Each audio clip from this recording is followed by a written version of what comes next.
Welcome to Heroes of the Faith. So this week, while we go through Heroes of the Faith, we're going to be talking about Christians who God used in miraculous ways. And these Christians did not live all that long ago. Some of them are still alive today, doing God's work and touching God's world with the gospel and doing amazing things through Him. So, yeah. I think we should start by introducing ourselves. My name is Donovan, King of the Shrubs. That's not your name. No, my name is Mr. Dustin. I'm Miss Kaylin. And yeah, today our story is David Wilkerson. Are you ready? Yeah. Also, in Heroes of the Faith, we always have to use our imagination because Mr. Dustin and I don't look like the characters, and we're not in the right setting since we're in the rainforest, and today's story with David Wilkerson is in New York. Okay. Your Honor! Your Honor! David called out as the trial was dismissed, but before he could reach the judge, two policemen had hustled him outside. They thought that he was trying to kill the judge, but they couldn't find a gun on him. Where's your gun? I don't have a gun. What are you doing in New York City? David had arrived in New York City because of a magazine picture, and because God sold his TV. One night, he realized that he was watching too much TV. And he decided... Oh man, I'm watching way too much TV. He was. He decided that God wanted him to sell it. But he asked God to confirm it by selling it within 30 minutes of placing the ad in the paper. So, I got an ad in a local newspaper, and I was like, once my newspaper arrives on my front porch, there's going to be 30 minutes.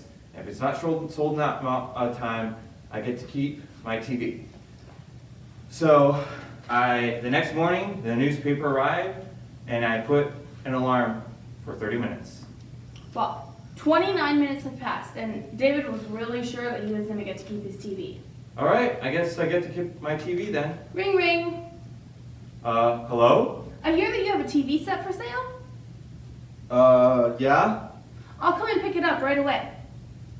Okay. David spent the time that he had been watching in TV in prayer instead. One day, as he was praying, God directed him to a picture in a magazine. So, I was praying, and I was trying not to get distracted by anything, just talking to God.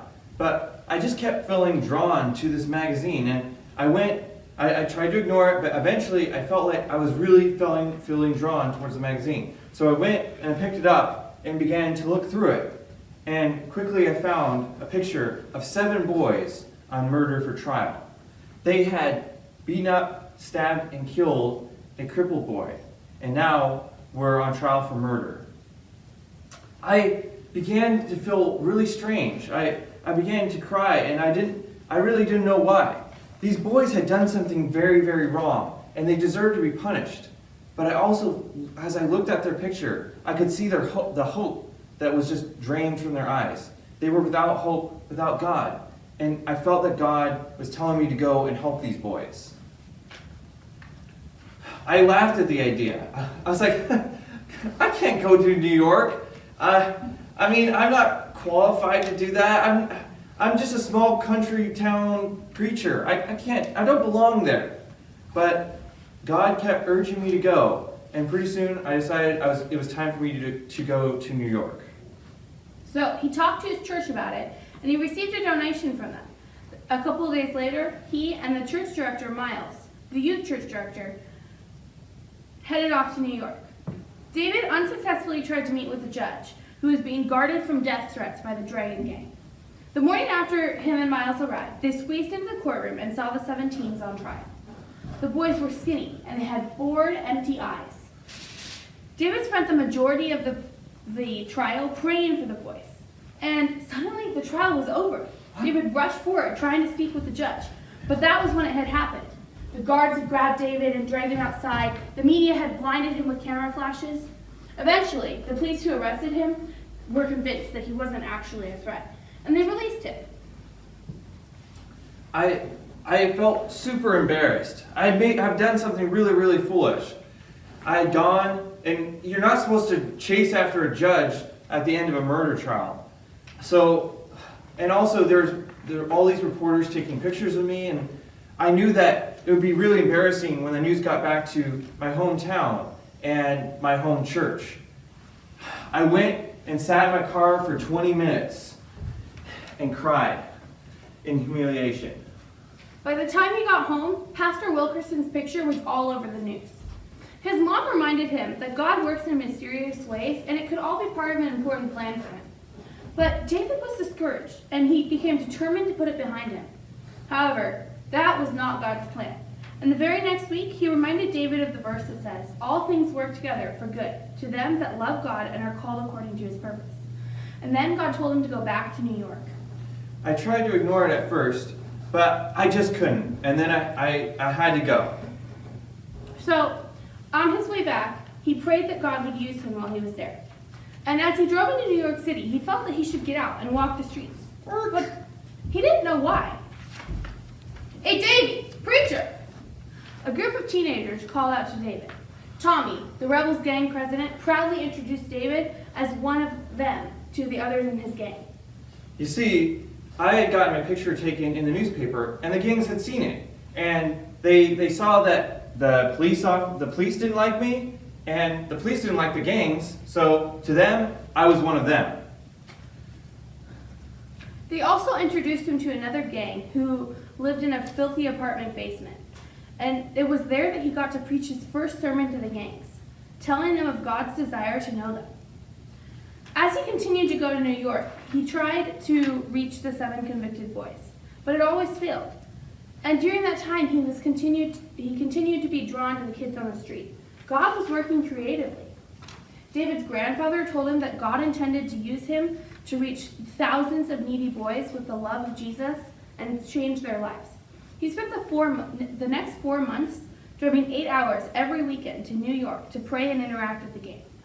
It meant that he drove 8 hours to New York and 8 hours home, which is a total of 16 hours, which is a lot of driving. He spent the time in New York listening to the gang members describe their dirty hangout places, the cruel fights with warring gangs, and the hopeless drug and alcohol addictions that enslaved them. More than anything, he noticed that they all suffered from a strange, lonely boredom.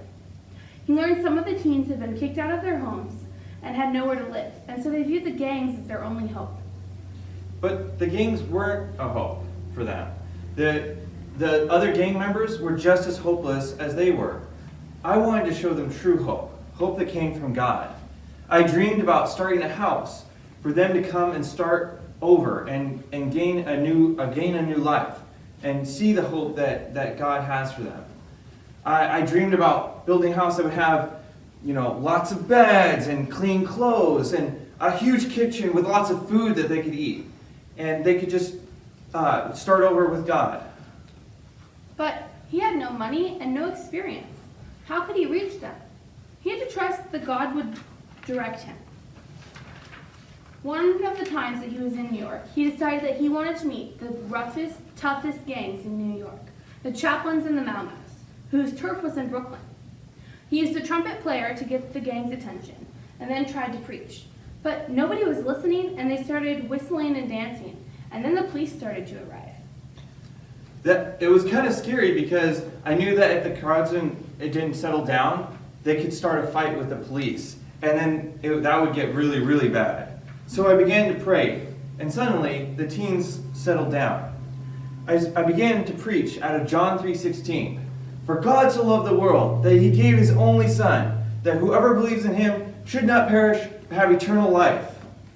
And when I was done preaching, I called up the presidents and the vice presidents of the gangs.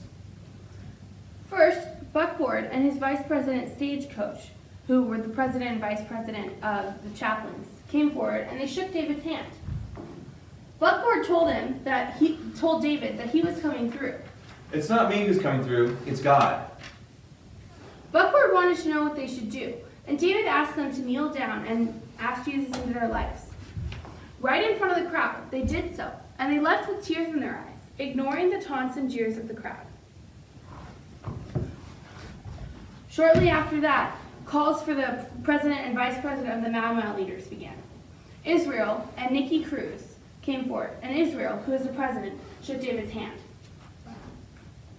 Nicky, however, refused, and he stood there, puffing on a cigarette. You don't think much of me, do you, Nikki? But I think differently about you. I love you, and God loves you too. You come near me and I'll kill you, preacher. I'm confident you could do that, but that wouldn't change how I feel about you or how God feels about you. Nikki just swore and left, but God's love had begun to penetrate his hard heart. David prayed, and God gave him an idea to rent a huge arena and have a rally for the youth. So a rally is a time when people can come together. Usually they get excited about one thing, and usually it's just a big event. And this rally was just an opportunity for all the gangs to come together and get excited about God. It's kind of like a VBA, actually. At first, David was confident and excited about this idea, but his confidence began to wane as he handed out the invitations and flyers.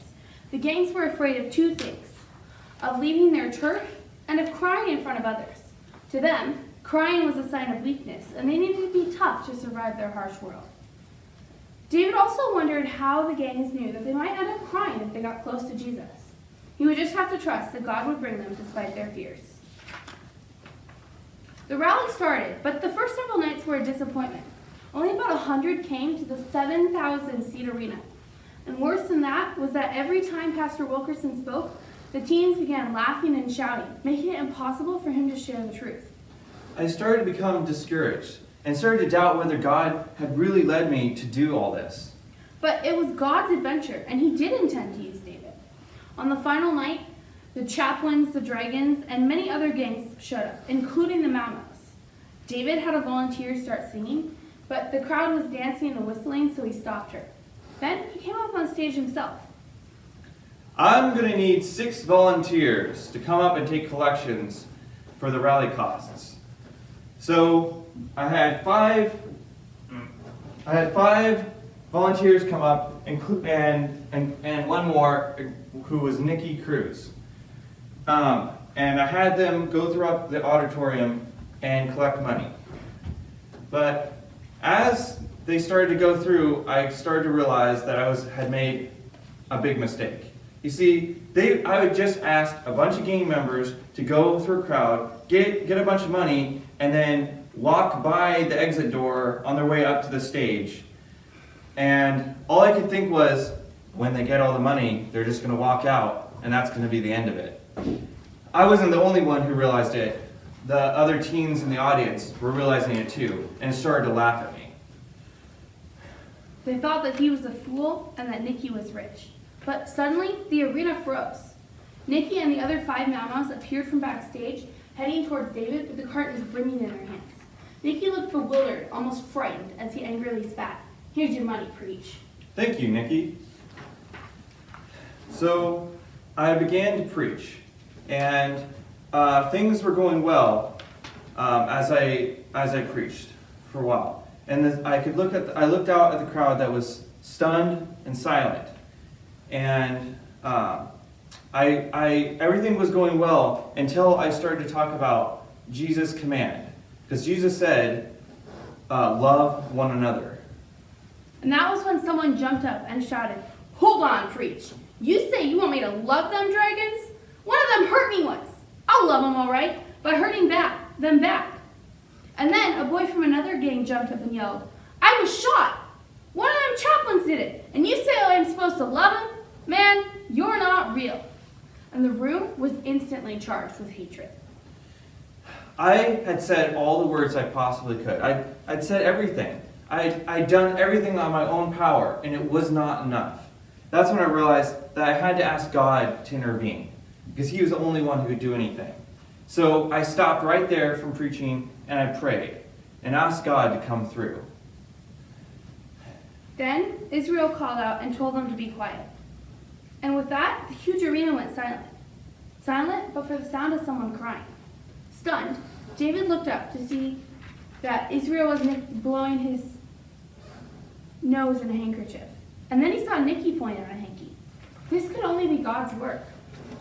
You guys can feel God's presence, can't you? If you want your lives to be changed, come forward. Israel jumped to his feet and came up, followed by 50 other Mau Mau's. And also 30 other gang members from other gangs came forward. Even Nicky Cruz came forward, confessing his sins with tears in his eyes. And I was really happy that this was happening, but part of my mind kind of doubted that, was this a real transformation in their lives?